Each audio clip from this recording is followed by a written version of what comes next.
There have been many Mortal Kombat characters over the past 25 years. Some of the most iconic characters in video game history were born in the glorious 2D era of arcade machines from Mortal Kombat 1 through 3. But what about the unsung heroes of the 3D era? Yeah, that's right. Today, I'm talking about the Mortal Kombat characters between Mortal Kombat 4 and Mortal Kombat Armageddon. It is your boy, SasukeUzumaki, for my top 10 3D era Mortal Kombat characters. Kicking off my list is the Netherrealm demon Asura. She was a former member of Quan Chi's Brotherhood of Shadow, a secret society who worshipped the fallen elder god Shinnok. She debuted in Mortal Kombat Deception and has some seriously strong combos, which made her very fun to play as. Perhaps a return for her is possible in the future if the next Mortal Kombat game reintroduces the Deception characters. I also really liked her alternate costume, hee hee hee, such good fan service, with the cleavage and everything. I know, man. Alright, let's keep going. At number 9 on my list, we have the beautiful Netherrealm demon Serena. Like Asura, she is also a demon who served under Quan Chi. She debuted in Sub-Zero Mythologies and appeared again in the extended Game Boy Advance edition of Mortal Kombat Deadly Alliance, which was called the Tournament Edition. She appeared again in Mortal Kombat Armageddon and was finally reintroduced in the timeline for Mortal Kombat X. I really loved her appearance in Mortal Kombat X, but man, it was so sorely disappointing knowing that she wasn't in the combat pack, but perhaps that'll change in the near future, or if she appears in the next Mortal Kombat game. Coming in at number 8, we have the Adeiny Tanya. She debuted in Mortal Kombat 4. Her story was that she was the daughter of Adeinian ambassadors who ended up betraying her realm by giving access to Adeiny to Quan Chi and Shinnok during their invasion of that realm. She has a knack for betrayal and ended up earning the hatred of her fellow Adeinians Jade, Sindel, and Kitana in the old timeline. She was reintroduced in Mortal Kombat X after appearing in Mortal Kombat Deception and Armageddon as an ally to Melina and aided her in assisting her in regaining her throne. No. At number 7, we have the sexy vampiress Nitara. She debuted in Mortal Kombat Deadly Alliance, and she was my favorite debuting character in that game. She came from a realm of vampires that was previously conquered by the Outworld conqueror, Shao Kahn. She manipulated Cyrax into stranding Cyrax in Outworld. She then offered Cyrax a way home if he could retrieve the orb that bound her realm to Outworld. In her ending for that game, MKDA, she frees her realm and sent Cyrax back home to Earthrealm. I really do hope that NetherRealm gives her another chance in the next Mortal Kombat game because, to me, she was a very badass character and sexy too. At number 6, we have the Adeinian half-god and protagonist of Mortal Kombat Armageddon, Taven. He was sent on a quest by his parents Argus, an Adeinian god, and Delia, a powerful sorceress, to find Blaze and defeat him to save the realms from Armageddon. Along the way, he learns that his brother Dagon had slain their parents in an attempt to gain the ultimate prize of full godhood. He also meets a number of Mortal Kombat characters as he fights his way through the realms. It was really a lot of fun playing with Taven in Conquest mode too. I really hope that Conquest mode does actually make a return in the next game, though I doubt it. Waymark, we have the wind god Fujin. Like Raiden, he is a fellow protector of Earthrealm, and he made his debut in Mortal Kombat 4. He reappeared in Mortal Kombat Armageddon's Conquest mode where he tried to stop Taven from continuing on his quest. He was also reintroduced in Mortal Kombat X, and yet again, I was filled with disappointment when I found out that he wasn't a playable character, despite fans making a strong demand for him to be in the game at least as DLC, which is very surprising considering that MKX is a retelling of Mortal Kombat 4's story. And even then, Fujin didn't have a strong role in the game for Mortal Kombat X in the story. But maybe we'll see him again in the future. At number 4, we have Mortal Kombat Deception's protagonist, Shujinko. Shujinko was a boy who grew up and went on a quest for the Kamidogu, which were relics of the Elder Gods. Little did he know that he was being manipulated by a powerful figure from behind the scenes.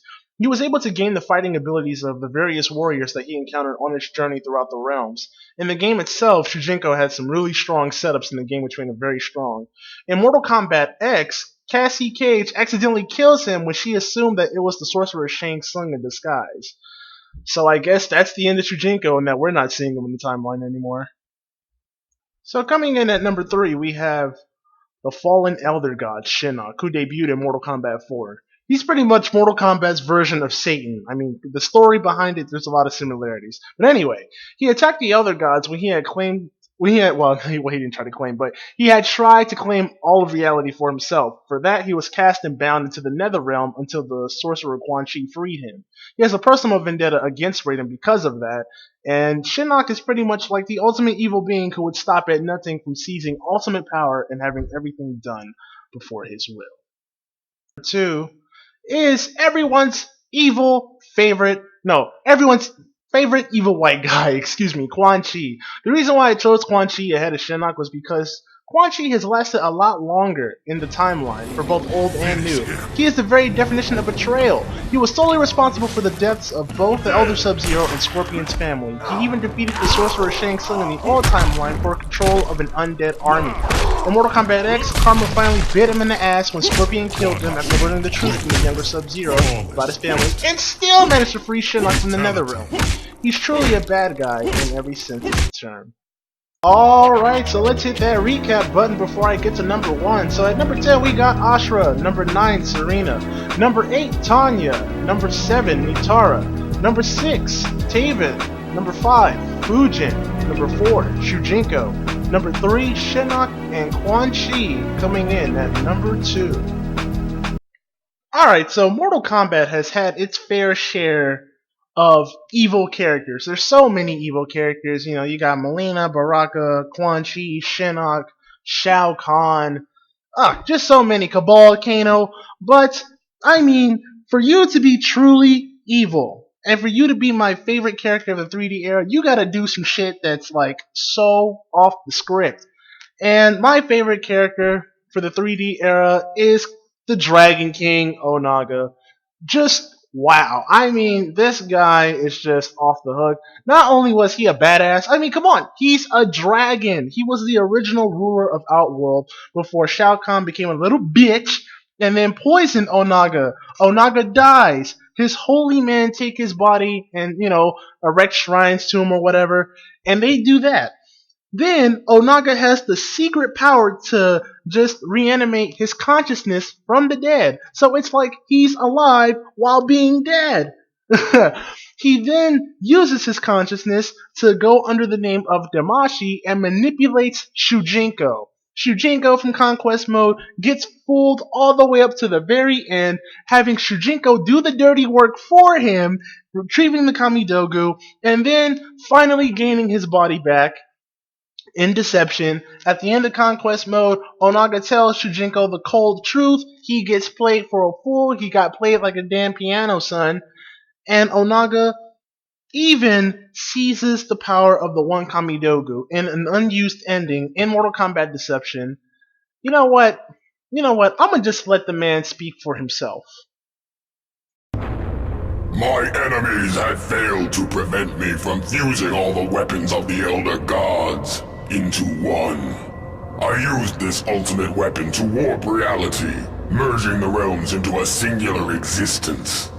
The Elder Gods were helpless as I used their own power against them in the void beyond the One Realm. Not satisfied with merely ruling the One Realm, I seized all that exists and merged it into myself. There can be only one consciousness. I am everything. I have become the One Being.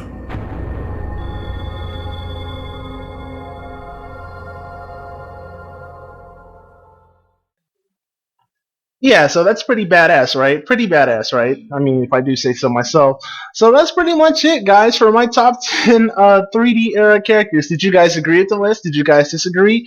Leave your top 10 3D characters in the comments section below. Any characters between Mortal Kombat 4 and Mortal Kombat Armageddon.